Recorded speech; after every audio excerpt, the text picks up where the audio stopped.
Wali Kota Solo Gibran Rakabuming Raka mengirim surat kepada Presiden Joko Widodo atau Jokowi untuk meminta izin menjadi bakal calon wakil presiden. Gibran, putra sulung Jokowi, akan bersanding dengan calon presiden dari Koalisi Indonesia Maju, Prabowo Subianto dalam pemilihan presiden, Pilpres 2024.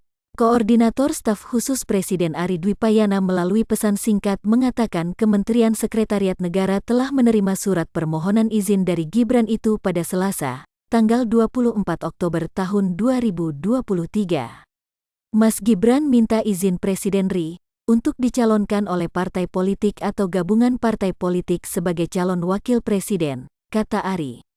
Prabowo ditemani semua pemimpin partai koalisi pengusungnya di Kertanegara, Jakarta Selatan, Ahad malam tanggal 22 Oktober tahun 2023, mendeklarasikan Gibran sebagai bakal cawapresnya. Koalisi Indonesia Maju mencakup Demokrat, Partai Gerindra, Partai Golkar, Partai Amanat Nasional, PAN, Partai Bulan Bintang, PBB, Partai Gelora, dan Partai Garuda. Bukan hanya Gibran, Prabowo yang saat ini menjabat sebagai Menteri Pertahanan, juga mengikuti aturan yang sama meminta izin kepada Presiden dalam mengikuti Pilpres 2024. Menteri Politik, Hukum, dan Keamanan Mahfud MD, pasangan calon Presiden Ganjar Pranowo, juga secara formal meminta restu Jokowi. Publik membaca pencalonan Gibran sebagai cawapres Prabowo dalam bentuk dukungan dari Jokowi, dengan timbal balik meneruskan program-program andalannya di pemerintahan kelak nanti terpilih.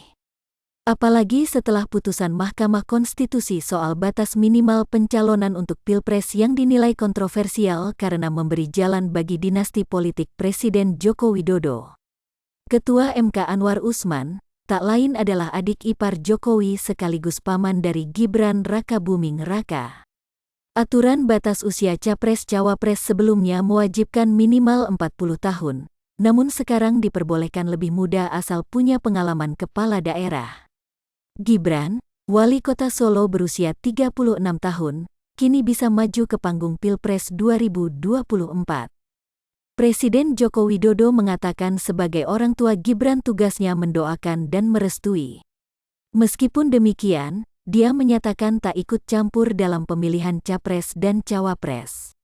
Dia menyatakan hal itu merupakan kewenangan partai politik. Ya orang tua tugasnya mendoakan dan merestui, keputusannya semuanya di dia, Gibran, kata Jokowi saat menghadiri apel Hari Santri di Surabaya, pada Ahad, tanggal 22 Oktober tahun 2023.